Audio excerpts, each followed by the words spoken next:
Deliver me from my enemies, O my God. Set me securely on high, away from those who rise up against me. Deliver me from those who do iniquity, and save me from men of bloodshed. For while we were still helpless, at the right time, Christ died for the ungodly. For one will hardly die for a righteous man, though perhaps for the good man someone would dare even to die.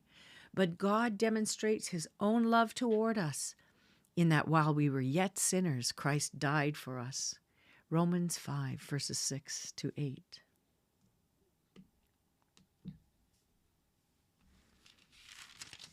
Ruth, chapter 1. Now it came about in the days when the judges governed that there was a famine in the land. And a certain man of Bethlehem in Judah went to sojourn in the land of Moab with his wife and his 2 sons. The name of the man was Elimelech, and the name of his wife Naomi. And the names of his 2 sons were Mahlon and Chilion, Ephrathites of Bethlehem in Judah. Now they entered the land of Moab and remained there. Then Elimelech, Naomi's husband, died, and she was left with her 2 sons. They took for themselves Moabite women as wives. The name of the one was Orpah, and the name of the other Ruth. And they lived there about 10 years. Then both Mahlon and Chilion also died, and the woman was bereft of her 2 children and her husband. Then she arose with her daughters-in-law that she might return from the land of Moab, for she had heard in the land of Moab that the Lord had visited his people in giving them food. So she departed from the place where she was, and her 2 daughters-in-law with her. Then they went on the way to return to the land of Judah. And Naomi said to her 2 daughters-in-law, "Go, return each of you to her mother's house. May the Lord deal kindly with you as you have dealt with the dead and with me. May the Lord grant that you may find rest, each in the house of her husband." Then she kissed him, and they lifted up their voices and wept. And they said to her, "No, but we will surely return with you to your people." But Naomi said, "Return, my daughters. Why should you go with me? Have I yet sons in my womb that they may be your husbands? Return, my daughters. Go, for I am too old to have a husband. If I said I have hope, if I should even have a husband tonight and also bear sons, would you therefore wait until they were grown? Would you therefore refrain from marrying? No, my daughters, for it is harder for me than for you, for the hand of the Lord has gone forth against me." And they lifted up their voices and wept again, and Orpah kissed her mother-in-law, but Ruth clung to her. Then she said, "Behold, your sister-in-law has gone back to her people and to her gods. Return after your sister-in-law." But Ruth said, "Do not urge me to leave you or turn back from following you. For where you go, I will go, and where you lodge, I will lodge. Your people shall be my people, and your God, my God. Where you die, I will die, and there I will be buried. Thus may the Lord do to me, and worse, if anything but death parts you and me." When she saw that she was determined to go with her, she said no more to her. So they both went until they came to Bethlehem. And when they had come to Bethlehem, all the city was stirred because of them. And the woman said, "Is this Naomi?" And she said to them, "Do not call me Naomi, call me Mara, for the Almighty has dealt very bitterly with me. I went out full, but the Lord has brought me back empty. Why do you call me Naomi, since the Lord has witnessed against me and the Almighty has afflicted me?" So Naomi returned, and with her Ruth the Moabitess, her daughter-in-law, who returned from the land of Moab.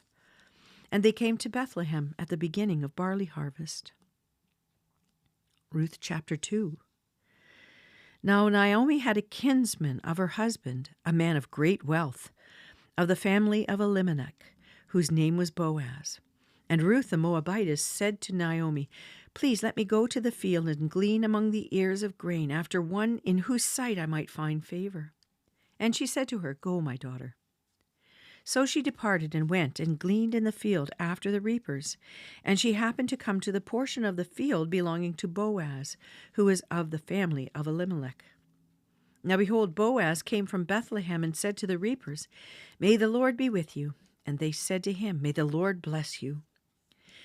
Then Boaz said to his servant who was in charge of the reapers, Whose young woman is this? The servant in charge of the reapers replied, She is the young Moabite woman who returned with Naomi from the land of Moab. And she said, Please let me glean and gather after the reapers among the sheaves.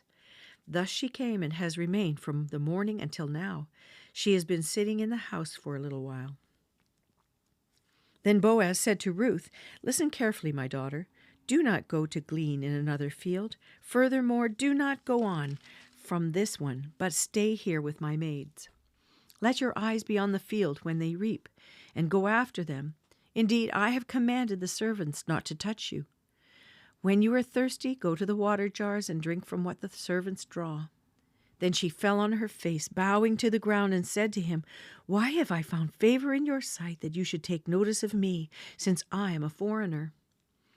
Boaz replied to her, All that you have done for your mother-in-law after the death of your husband has been fully reported to me, and how you left your father and your mother in the land of your birth and came to a people that you did not previously know.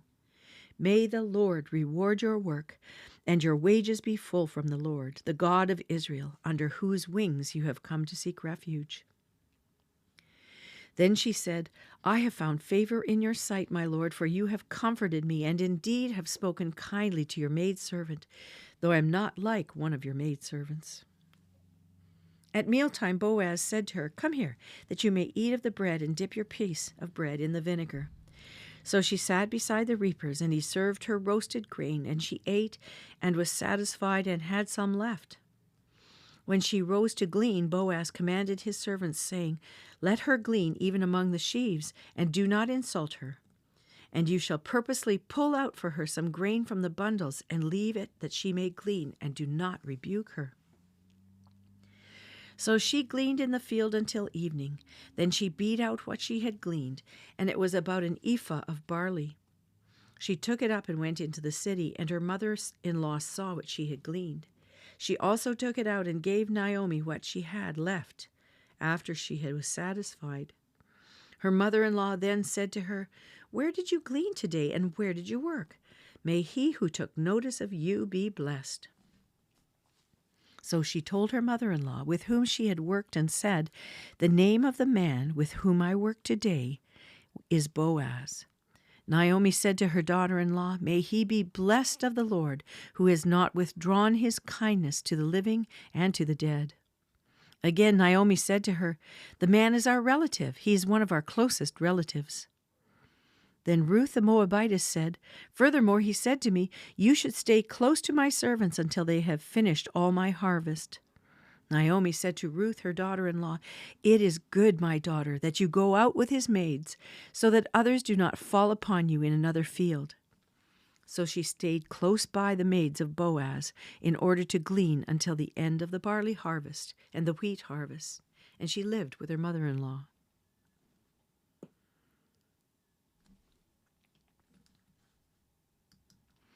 Psalm 52, verses 1 through 5. For the choir director, a maskil of David, when Doeg the Edomite came and told Saul and said to him, David has come to the house of Ahimelech. Why do you boast in evil, O mighty man? The loving kindness of God endures all day long. Your tongue devises destruction like a sharp razor, O worker of deceit. You love evil more than good, falsehood more than speaking what is right. Selah. You love all words that devour, O deceitful tongue. But God will break you down forever. He will snatch you up and tear you away from your tent and uproot you from the land of the living. Selah. Proverbs 15, verses 4 to 5. A soothing tongue is a tree of life, but a perversion in it crushes the spirit. A fool rejects his father's discipline, but he who regards reproof is sensible. Luke 19, verses 28 to 48.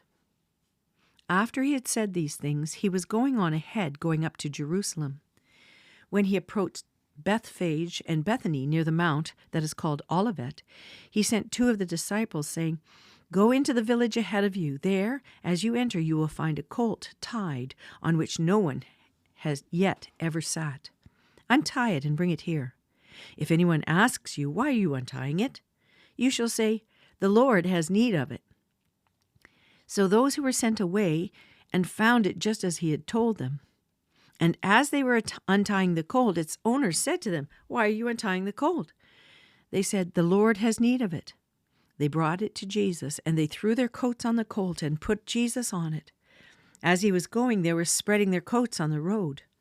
As soon as he was approaching near the descent of the Mount of Olives, the whole crowd of the disciples began to praise God joyfully with a loud voice for all the miracles which they had seen, shouting, Blessed is the King who comes in the name of the Lord, peace in heaven and glory in the highest. Some of the Pharisees in the crowd said to him, Teacher, rebuke your disciples. But Jesus answered, I tell you, if these become silent, the stones will cry out. When he approached Jerusalem, he saw the city and wept over it, saying, If you had known in this day, even you, the things which were make for peace, but now they have been hidden from your eyes. For the days will come upon you when your enemies will throw up a barricade against you and surround you and hem you in on every side. And they will level you to the ground and your children within you, and they will not leave in you one stone upon another, because you did not recognize the time of your visitation. Jesus entered the temple and began to drive out those who were selling, saying to them, It is written, and my house shall be a house of prayer, but you have made it a robber's den. And he was teaching daily in the temple, but the chief priests and the scribes and the leading men among the people were trying to destroy him. And they could not find anything that they might do, for all the people were hanging on to every word that he said.